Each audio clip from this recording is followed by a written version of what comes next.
New York Mets trade reports are escalating, and the report reveals a potential huge trade for the team. Now, that player that the Mets would go out and acquire, you saw him on your screen in the first picture, that is Kyle Finnegan, the closer of the Washington Nationals right now. But there is something else that we need to talk about in today's video, and that is that Edwin Diaz is hurt. Before we get into that, though, I need to formally welcome you back to Mets Digest. I'm your host today, Mike Duda. And for those of you that were concerned, Edwin Diaz is fine.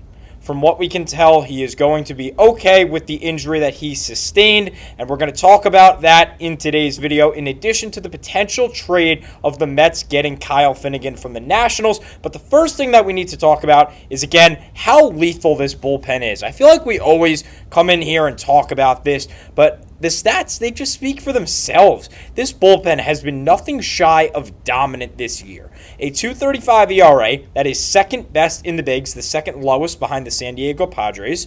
They have the third most innings pitched, the bullpen, at 95 2/3. They've allowed the least amount of home runs. So they're pitching a lot of innings, and they're not giving up home runs. They've only given up 5 all year, the bullpen collectively as a whole. They are tied for 4th in strikeouts with 100 amongst the MLB. 3rd lowest in whip at 1.03, and the 6th best batting average against under 200. So this bullpen has, again, they've been nothing shy of absolutely dominant, and that's why I was a little surprised when I saw this report that the Mets might go out and get Finnegan. I guess maybe to make the bullpen even better, in case maybe the bullpen slows down. But it makes a little bit more sense considering we just had an injury today from Edwin Diaz. So Edwin came in the 9th. It was a tied game against the Phillies. By the way, we won and swept. But anyway, he comes in a 1-2-3 inning in the 9th. Then he gets a strikeout against Kyle Schwarber. He was throwing strikes. He looked great. He threw 18 total pitches. 11 of them were strikes. Edwin was kind of looking like Edwin, the real Edwin, the 2022 Edwin that we've been seeing. And I was really pleased with that. And then he got hurt. Now, I went back and I watched the entirety of his outing. I watched in between innings for what the broadcast could show. I could not find a single thing to indicate that Edwin Diaz was hurt. Now, what I believe was the pitch that everybody is seeing and the clip that a lot of people are fluctuating around, and I think that's where the injury sprung. So here's the clip for you. Well, Mute on 0 for 4, so he has no speed. And now, what do we have? That's a balk. He engaged the 3rd time, and that's an automatic balk. And Carlos Mendoza and Jeremy here are both heading out to the mound. And so here is the official word from manager Carlos Mendoza. He had a left hip cramp. That was the official words that Mendoza used in the press game conference when he was asked about Diaz. And then Mendoza went on to say he said that he kept cramping up, and that's why he kept stepping off. Now, that's in relation to the at-bat against JT Realmuto. That was the first pitch that he threw. As you saw in the video, it was a 1-0 count to JT, and on the ball that he threw is where we believe that he hurt himself. And then to continue the quote, he kept stepping off until he called us, and it's like, hey, I'm cramping here. So it's a left hip injury, and we'll see what we got. Now, also per SNY, it seems better than what the injury might have looked like, because when people walk off the field, when players walk off the field, even if it's like Diaz and they're on their full recognizance and you only have one trainer there that's walking with you and it seems okay, you always get a little concerned, especially when it's your closer. But here is some good news. Before the game, trainers noticed one of his legs was a little bit longer than the other, and then they fixed the issue. Now, Edwin said, I was feeling better after, and then he confirmed after the game that it was hip cramps, specifically on the left side, and that is why he left. But he is, quote, not concerned at the moment about this being a problem moving forward. Now, because of this, this makes the news about Finnegan even more prevalent. So Grant Young from Sports Illustrated was someone who said it remains to be seen whether the Mets can keep this bullpen success up. If they begin to falter as the season continues, they could look to the trade market to add more firepower for the postseason push. Now, In the article, Young referenced an article from the Bleacher Report diving into the MLB's top 8 trade targets. One of them, of course, was Nationals closer Kyle Finnegan. Now, it makes sense that Finnegan was on the block because the Nationals are a young team. They have a promising future, but they're not that good this year, and Finnegan is on a 1-year deal, so he'll likely be out at the end of the year. You don't want to rebuild around him while he's pitching really well, which we'll get to in a couple of minutes, rather a couple of seconds. He is pitching great. Get the use out of him. Go get some prospects if you're Washington. So, let's do a little dive on who Finnegan is. This is Kyle Finnegan right here. He is a 33-year-old right-handed pitcher. He's a closer. 6'2", 198 for those of you that are interested in height and weight. He is a 2024 All-Star, so coming off an All-Star year last year, and he has looked really, really good. He is second right now in the MLB total in saves since the start of 2023, which is really impressive because there's a lot of star closer names, and Finnegan is second on the list since the start of 2023 in saves recorded. He has 74, only behind Emmanuel Clase, who we all know has been legit.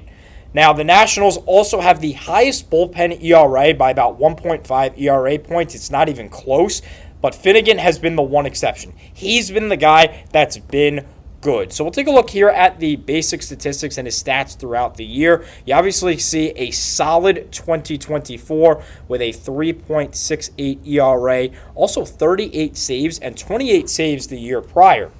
Again, this goes to the counting numbers about how many saves he has had, and there have been a lot of them. Now, this year, of course, he's been great with a 1.96 ERA. That actually might be a 1.86. Yeah, that's a 1.86. Wow. Even better. So, yeah, 1.68 ERA, 8 for 8 in save opportunities. He's got some strikeouts with 12. His whip is pretty low, and again, coming off an all-star year last season. Now, let's do a little bit of a deeper dive into who this guy is. He is going to be best in high-leverage situations, at least according to opposing batting average. These stats are courtesy of Fangraphs. He's good in low-leverage situations, 1 1/3. Yet to give up a base runner, 2 strikeouts as well. Very poor in medium leverage situations. But in high leverage situations, which is most important for a guy who's going to be a closer, granted, given that Diaz's injury is probably not that bad, I don't see Finnegan being the closer, but I see him getting some high leverage opportunities. He has some really, really solid stats. A 136 batting average against and 269 on base percentage against, which also accounts for any walks and hit by pitches that Finnegan has in those situations. Also 6 2/3, by far the biggest sample size that we see. Now, the ERA doesn't matter as much. I know that you might see the 1 earned run over 6 2/3. It doesn't say the ERA there, but it's a 1.35 in the high leverage situations. Doesn't matter as much, but regardless, really, really solid. Now, also situationally, he is, oddly enough, he's not that good when the bases are empty. A 444 opposing batting average, 583 OBP. Granted, he hasn't given up a run, but that's only going to show if he gave up a home run because with the bases empty, you can't get an RBI unless you put one into the seats. So, not very good with the bases empty, but when he gets men on base and men in scoring position, he strands them, which is kind of the theme of this Met bullpen, which is why I think Finnegan will be a good fit for the Mets and someone that they might actually go ahead and pursue. A little bit more into Finnegan. Let's take a look at his pitches. He throws 3 of them, a 4-seam fastball that he goes to 61.1% of the time, a split finger at 37.7, and a slide piece at 1.2% of the time. Fastball sits around 96, the split finger at about 87, and that slider at about 84. If you're interested in RPM, 2161 for the 4-seam fastball, 1133 for the split finger, and 2132 for the slide piece.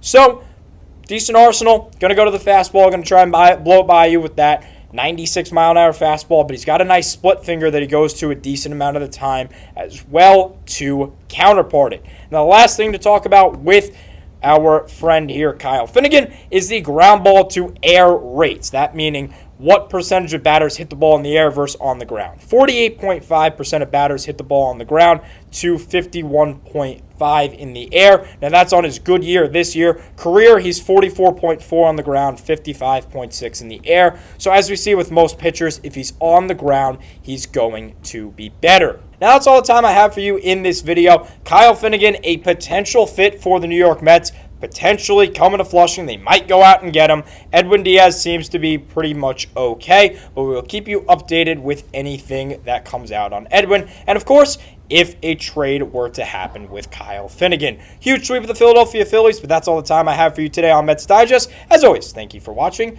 and let's go Mets.